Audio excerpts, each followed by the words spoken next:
شوال کے روزے رکھنے کی کیا فضیلت ہے؟ اس کی فضیلت آپ کو ایک مثال سے سمجھاتا ہوں. سب سے پہلے تو آپ کو مثال دیتا ہوں، پھر اس کے بعد میں حدیث پیش کروں گا.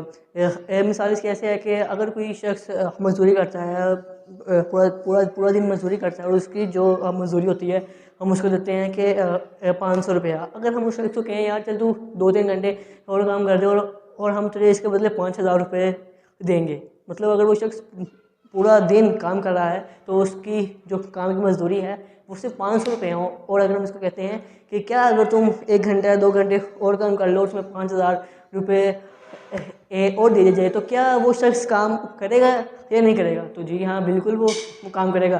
اگر آپ کو بھی ایسا ہی کہا جائے، کوئی بھی کام دیا جائے اور اگر آپ کو کہا جائے کہ پورا دن یہ کام کرو اور اس کے لیے آپ کو 500 روپے دیے جائیں، اور پھر آپ کو یہ بھی کہا جائے کہ چلے 1 گھنٹہ یا 2 گھنٹے اور کام کر لیں، آپ کو اس کے بدلے 5000 روپے دیے جائیں گے، تو کیا آپ یہ کام کریں گے یا نہیں کریں گے؟ ظاہر سی بات ہے کریں گے. آپ بھی کریں گے اور میں بھی کروں گا. 500 روپے کہاں، اور پھر بعد میں 5000 روپے صرف 1-2 گھنٹے کام کرنے کے لیے. 24 گھنٹے کام کیا، اور 24 کہہ رہا ہوں مطلب 8-10 گھنٹے کام کیا، اس کے 500 روپے، اور 1-2 گھنٹے اور کام کرنے کے 5000 روپے. تو آپ بھی کریں گے اور میں بھی کروں گا. کسی کو بھی دے جائے تو وہ بھی یہ کام کرے گا.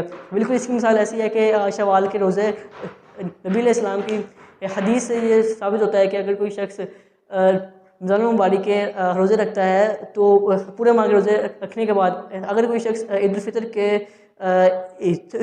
کے بعد شوال کے 6 روزے رکھتا ہے تو اس کے پورے سال کے روزے رکھنے کے برابر ہے. اس کا مطلب یہ ہے کہ اگر کوئی شخص رمضان المبارک کے سارے روزے رکھتا ہے تو اس کا اجر یہ ہے کہ اس کو 10 ماہ کے روزوں 10 ماہ کا ثواب ملے گا. 10 ماہ کے روزوں کا ثواب ملے گا 1 ماہ کے روزے رکھنے سے. اور اگر کوئی شخص ایسے ہی شوال کے 6 روزے